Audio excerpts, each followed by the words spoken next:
Hi, I'm Shelley Maurer, And I'm Cher Emmerich. Welcome to Life Lessons from Pickleball, where we engage with pickleball players from around the world about life on and off the court. Thanks for joining us. Before we get started, we have something really exciting to share. Our book, Life Lessons from Pickleball, is now available on Amazon, and a portion of every sale is donated to Operation PaddleLift. Your purchase helps deliver paddles, nets, and resources to underserved communities around the world. Thank you for being a part of growing the game we all love. Now let's jump into today's episode. Welcome everyone to Life Lessons from Pickleball. Today's guest brings a story of resilience, reinvention, and rediscovered purpose that we know is going to resonate deeply with each of you and our entire community. We're honored to welcome Thomas Yelloweyes, founder and head coach of Night Train Pickleball. Thomas, you are an IPTPA and PPR certified coach who has led more than 250 clinics across the country. You've built the Night Train method, a 5-tier coaching system designed to transform everyday rec players into confident, resilient, and tournament-ready competitors. Wow. Wow. But you know what stands out to us most isn't necessarily the system as much as it's your belief that coaching isn't just about mechanics. And we love this. It's about helping people build confidence, resilience, and identity on and off the court. Thomas, before we talk about the Night Train and the coaching philosophy behind it, we'd love to start with you. We know you have quite a life story to tell. Tell us what was happening in your life when you were introduced to pickleball. Wow, what a great question. To put it the best way, it was one of the many rock bottom moments that I've had as an adult. Just really trying to, I think, just find my place in this world. You know, I grew up from the age of 3. I grew up in the foster care system with my 3 other siblings, and we'd come from a pretty traumatic experience. You know, my sister was 2 and my brother was newborn, and I had a half brother that was a couple of years older than I was. So from 5 down, it was actually my sister had we're twins. But so by the age of 3, we had experienced some loss. It was pretty traumatic, and so we were thrown into this world because my mom, she was taken away, and my dad, he just kind of disappeared. And so next thing you know, we're in this, just around all these adults telling us what we're gonna do, when we're gonna do it. You know, living out of, kind of take your trash bag and you put all your clothes in and you move to the next place and to the next place. And, we're just trying to figure out what, and then on top of that, you have adults saying, well, I'm going to be the person in charge. And then a month later, it's another person. Well, I'm not going anywhere. I'm going to be the next person. And it was just like, it was craziness. And so, it's not a far reach to say that when I became an adult, that I had a few things to work through, and I had a few, some lessons that I was going to have to learn the hard way. And whether it was because I was stubborn or just because I hadn't learned them, I had to learn them. And when I found pickleball, I was essentially living out of my car, and I had played ultimate frisbee for 15 years, and 13 of those years I'd played like high level. And during that time, I had started my own fitness business as a corrective exercise coach. So I was in the personal training world, but as a corrective exercise coach. And I think that plays a lot to how my success today. But I was really good at breaking down the mechanics of players, or of my clients, and being able to find movement patterns that were not working, and then putting a program together to help them. So I was doing that. And then I was playing ultimate frisbee. I was competing for 13 years at the highest level. And then I started coaching, and actually really enjoyed the coaching and had a lot of success coaching a couple teams. One taking them from like 288th in the country when there's only 288 teams to 75th in the country. Wow. Wow. over a couple of seasons, and winning, going to regionals, and team hadn't been to regionals in years, and so we'd gone Oh. to regionals, and but that cost me the price I was willing to pay. I was paying it, and it cost me Mm. personally and professionally to do those things. And so, choices I made, and I I was, closed down the fitness business. I had to retire from ultimate frisbee. I'd broken my ankle twice in the same year, and Ouch. between all the other injuries I was having, I had already actually just played past my prime anyway. So it was time. It was time for me to either go full time coaching. But the thing about ultimate frisbee at the time is coaches don't get paid, so that wasn't Oh. really a viable, um, you know, thing to do. So I was kind of just, what do I do? What am I, what do I do? So I'm living in my car, and I wanted to move to Redding, California. There was a community I wanted to be a part of there, a big church community, and I just needed some time. So I was reaching out. I found a room to rent.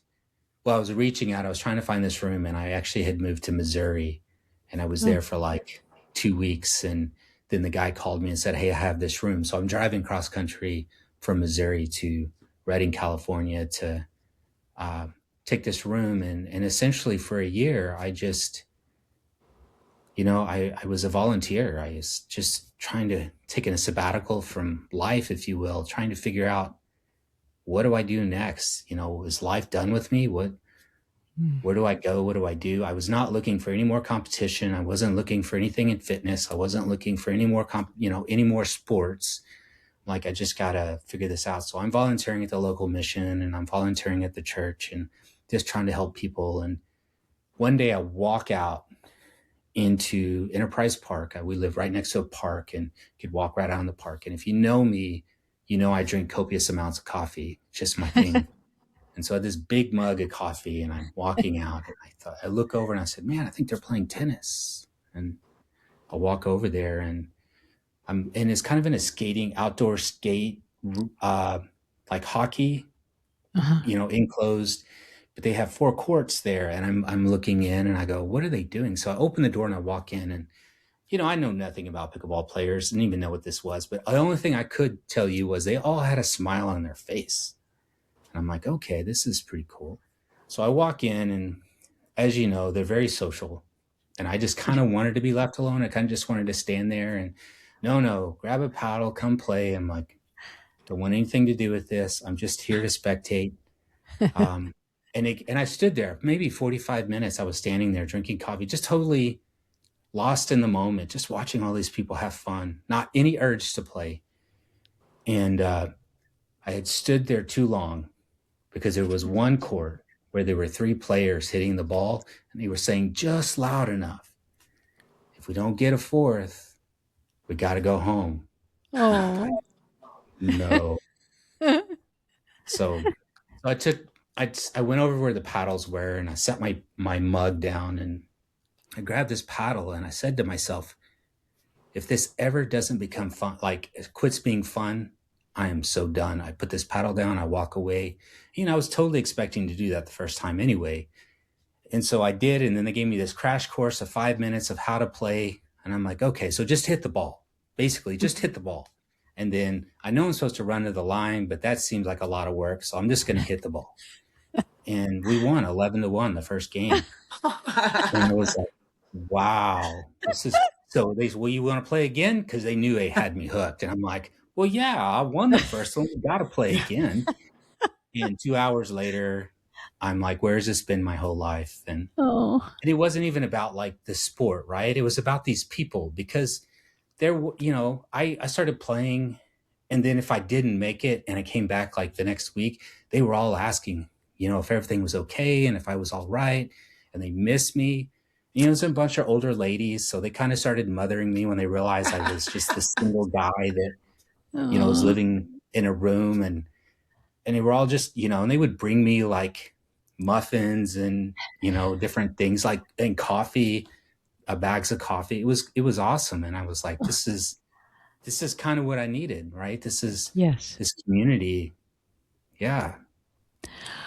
What occurs to me is you kind of got the mothering with this first group of pickleball players that you had been missing so much of your life, and they were just kind of taking you in like their son, and they're bringing you these muffins and saying, how are you, and we missed you, and oh, that's really very touching. And that pickleball was that link to this new experience for you. Oh, that's very sweet.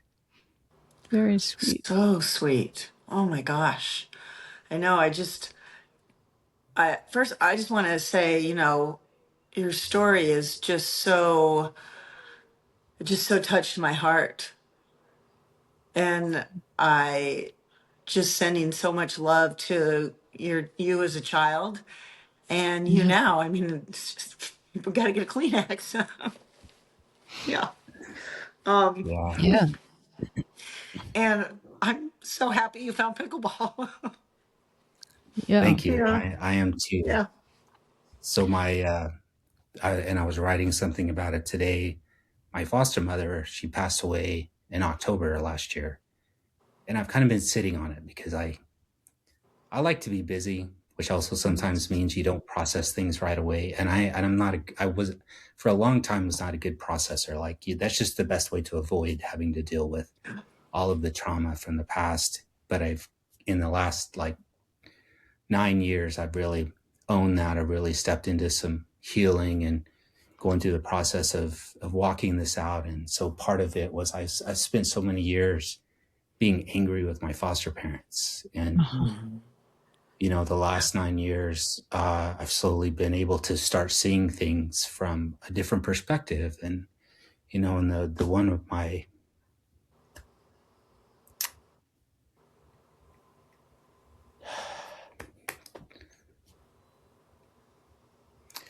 with my mom has been hard because she's my mom. Mm-hmm. But I would say majority of the time we didn't see eye to eye. And, we didn't get treated like the other kids. And I was angry about all that for years. And I realized, now, like, how can you treat us the same? Because, first of all, you had no idea what you were walking into. Like, you don't know what you were saying yes to. They just said these kids have been through a lot. We just don't know how much. And they said yes anyway. Mm. And my mom said, I'm still going to be a mom to these four. And I realize now she did the best she could. But, I just came out angry, and I was angry at her about it. And I realized, though, she may not have looked like she cared a lot on the outside, but I bet she was rooting so hard for me on the inside. Oh. Yeah. And, I never said it enough. In fact, I didn't say it probably once or twice, is that, that I loved her. The work that you've done over these 9 years then of finding this new perspective, which is what changes our lives, isn't it? Finding that new perspective and being able to see things from the other person's point of view. But I can so appreciate that you, having gone through so much loss and wanting so much to belong in the same way as the other kids seemed to belong, I can so appreciate that anger that would be in anyone that I can imagine having that experience. And so often we who are wounded become the wounders in our lives, and you became the healer, the walking wounded healer, and you turned it around. So in all the work that you've been doing, and even in your coaching with the ultimate frisbee and all that, you've found ways to not be the wounder, which would have been so understandable, but so admiring that you didn't do that. That foster care is something I think our country just has never really understood or valued in the way it needs to be valued, that childhood is priceless and needs to be valued by everyone in the entire community. So I so appreciate you sharing your story. And I know that there are thousands and thousands of children, and some families do know what they're saying yes to and they can manage it well. And many want to, but they're not equipped and they don't have the support. So, Thomas, heart goes out to you and really feel great gratitude that you have found a way to be a healer and to Thank you. bring that love and joy through your night train. Can tell us about Night Train, how that came about and what it is. So Night Train Pickleball is, so when I moved to Reading and I was there for a year, um, so it was, I played pickleball in January, and then in October I taught my first clinic completely by accident. But I had met my wife on eHarmony of all places, and Oh, in Oregon. So I had come up to Oregon for a long weekend, um, and we had a long weekend, and I stayed with her parents, and we just knew like this was it. And uh, so within 30 days of meeting, we were married, and that was almost 8 years ago. And Oh, wow.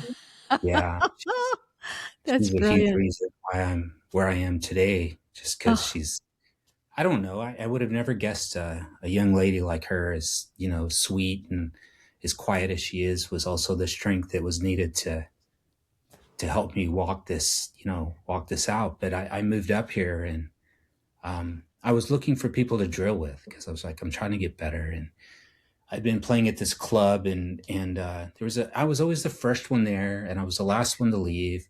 And during the time, I was trying to go on interviews and figure out what I was going to do, because I've got this beautiful wife now, and I gotta step up and do my part. And so I asked them. I had found this indoor place to drill, and I had asked them if they wanted to come join me, and so they did. The one lady did, and I said, so if you have any friends that want to come, bring them. We're going to drill. And so she showed up with 6 other people. And uh, I'm like, okay, great. I got these 2 courses. This is the drill we're going to do. And they go, Thomas, we have no idea how to do that drill. And so, okay, here's an easier drill. We can do that. And they go, Thomas, we don't even know how to play. Just teach us how to play. I said, okay, today I will teach you. But then Thursday we're drilling. And so I taught them. And then when we got done, they said, oh, by the way, we're not letting you teach us for free. Here's some money. And I was like, what is happening here? I said, okay, we're going to do this again Thursday.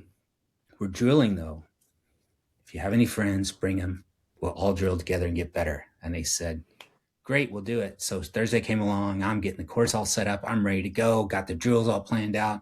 And 15 players walk in the door. I'm like, oh, Wow. man, that's a lot of people for 2 courts. I guess we're going to figure this out. And they said, oh, Thomas, we're not here to drill. We want you to teach us. We heard from the other 6 how good you were, so we want you to teach us. And I said, are you oh, kidding me? And they said, no. And so I taught them, and they said, oh, by the way, you're not teaching us for free. Here's some money. And I'm like, so like this went on for like 2 weeks. And I finally was like looking at my wife one day. I said, is this really happening? And she goes, I think it's really happening. And I said, I guess I better organize this thing, or do something. And the lady that was at the club that I was at, she heard they had a church, and they had 3 pickleball courts indoor, and they had been trying to run this pickleball program that hadn't been going as well. She goes, you need to come here and teach 3 oh days a my, week. You teach clinics. And so I'm like, are you kidding? She goes, no, be here next week. Well, Monday, Wednesday, Friday, we'll teach. You'll teach for the first hour and a half, and then we'll play after that. And so at first I couldn't charge because of the church. They just, like, I was donating my time. So I did like majority of those 200 clinics, for free. But I wow. did them Wow. because nobody knew who I was. And I'm trying to build credibility, and I'm also trying to get certified during that time. And so 3 days a week, and I had like 20 people showing up, 25 people showing up. We had to Wow. finally cap it at like 25, I think, or 24. And people were like, if you don't get in here, you can't come till Wednesday. And I'm teaching all these people, not, and that's how. So when we were getting organized, when I first came up and played, my future father-in-law at the time said, when he saw me play and I finished up, he said, "You're like the Night Train of pickleball." I was like, who in the world is Night Train, and what does that have to do with pickleball? And and but apparently he's a big NFL fan. And there's this guy in the 70s named Richard Lane. Um, yeah, Richard. Yeah, Richard Lane. And his nickname was Night Train. And he was a great defensive back. I think he's in the Hall of Fame or something. And so I'm like, oh, so this is a big compliment. Like, you're complimenting me, even though I'm not a big NFL fan. Like, apparently I'm really good. No, I wasn't. But to him, I was good. And I'm like, okay. So when I was going to come up with a name for the business, um, I was going to go with Dark Horse Pickleball, because my whole Oh. life, like, I was the dark horse. Like, nobody Mm. saw me coming, but sports is what kind of saved my life. Yeah. And so I was always the one on the all-star team, always like the starter and like the guy you never expected. But here I am. And so I was going to do Dark Horse Pickleball. And then my wife was like, well, you better go ahead and try Night Train too and see what people think. And when it came back, everybody wanted Night Train Pickleball. So that's what it became. And, that's what we are today. When you were coming up with the night train method, what problem were you trying to solve, or what were you trying to accomplish? What were your initial thoughts? There's a huge issue with self-rating in the game of pickleball. And it's not even like I'm really focused on the person who's self-rated themselves too high. Like, I think that's a bigger problem than pickleball. What I think is the problem is a lot of players don't realize where they really are. And I think I've had more students come to me asking me, where should I be? Instead of, hey, I think I'm winning all my games. I think I'm just going to put myself here. And so I did. I got also rating certified, but um, one of the things I was really good at in fitness, and I think I got trained this way, and I realized later nobody gets trained this way. So my mentor I had was just over the top amazing, teaching me, even though at the time I was like, man, you're really killing me with all this stuff. I had to analyze people from the time they walked from the door to the desk to check in to work out. I had Oh. to analyze their movement and say, this is what all the pattern movements are. These are all the muscle deviations. And then once I started getting those right, then I had to go, and here's all the underactive muscles that are not Mm. working because of those muscle pattern movements. And then I had to start writing out how I would release all those muscles, all the way to, this is the full program I wrote for this person from start to Wow. finish. Here's the program. And then you go, great. Now go up there and tell that guy you have his program, and you go sell his sessions. And I ended up becoming one of the top sales, or the top sales trainer at the time. But that's how he taught me. So one of the things I learned in all this was, first, I thought I was always going to be this high performance coach that was going to work with like the NFL players and stuff. And really what I ended up being was a corrective exercise coach, because I loved the movement patterns. I loved how the muscles just, you broke it down to simple. And so I got really good at program design. I got really good at, here's where you are, here's your progressions, muscle exercises, and here's your regressions. And so based on how you were going, I could progress you or regress you so your body would respond and start getting the right results we wanted. And I worked with a lot of runners, I worked with a lot of athletes, I worked with a lot of high performers, and we were getting this. And so when I came to pickleball, and everybody's still trying to figure out how this thing works. Like, Mhm. how do you do lessons? How do you do this? And I'm like, I need to do a program, because this is what I'm good at. Like, I started figuring out what a lot of my best students were struggling with, which was like, I don't know where I am, or Yes. because I don't know where I am, I'm being beat by players I think I should be beating. Why? And I go, okay, great. Let's figure out where you are. Let's figure out what skills you have that are great. Let's figure out the ones you still need. And let's figure out how to start putting a plan together to get all of that into your game. You know what we call that? So this is awesome. I love this. So when we take a lesson and we're learning new skills, we're working on our ceiling. Like we're trying to get that ceiling to raise up, right? So we have all this amazing tools, but very few of us work on the floor. Our foundational shots that we can hit 9 out of 10 times on a bad day. Can you still survive? Do you have shots you can fall back on? And so this is what I started creating. We're going to build your floor first, and it's going to be tedious. Some days it's going to be boring, but you're going to hit like 500 shots in this one drill. And when you leave, you're going to be hot, sweaty, tired, but you're like, I can hit that shot. You hit that shot any day. And then we're going to do a new skill that's going to raise your ceiling. So then what we want to do is take your ceiling and your floor, and right when you're like up to like 4-0, your gap is like this big. Yeah. And what we want to do is make that gap right here. So the difference between your floor and your ceiling are so short that it's not that big a difference. And you're just tweaking your ceiling to get it to go bigger. But our gaps a lot of times are this big. And most of us don't know where our floor is. So we got to figure out where our floor is so we can start building it and then figure out where our ceiling is. And then we can start figuring out how to raise them, but also close that gap. Wow. And so this is like, and to be fair, I'm not reinventing the wheel with all of this knowledge. Like I have spent so much money on lessons from anybody who will give me a lesson to try to take what they have done and figure out how to fit it into, if I like it and I can break it down and it makes sense, how it goes into this system.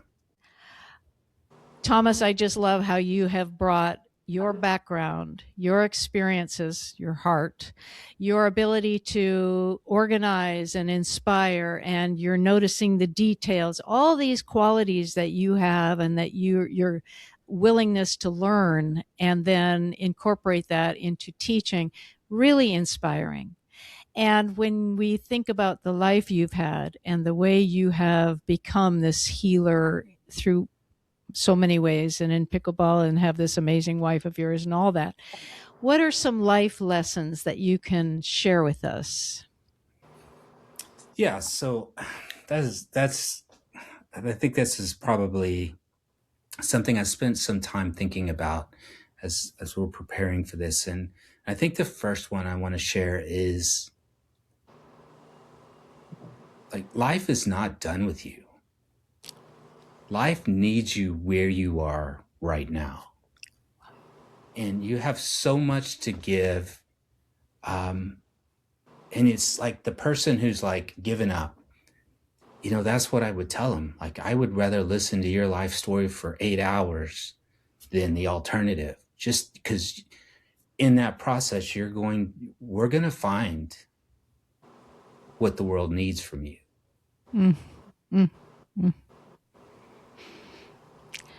That, my friend, is one of the most profound life lessons I've heard, and I am really grateful that you shared that one. Wow. So how can people find you and Night Train? So Night Train Pickleball, Instagram, Facebook. I'm on like everything, Twitter or X now. I'm really big on Instagram and TikTok, and Facebook.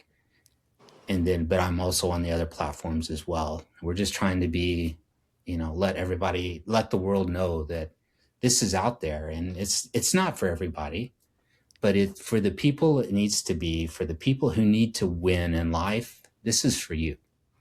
Oh, win in life. Oh, yes. I love that. Thank you, Thomas. Thank you so much for being on our show. Thank you for everything you're doing to make this world a better place and touching and changing lives. Thank you. Thank you for having me. Thank you. And thank you all for tuning in. Oh, you definitely want to share this episode.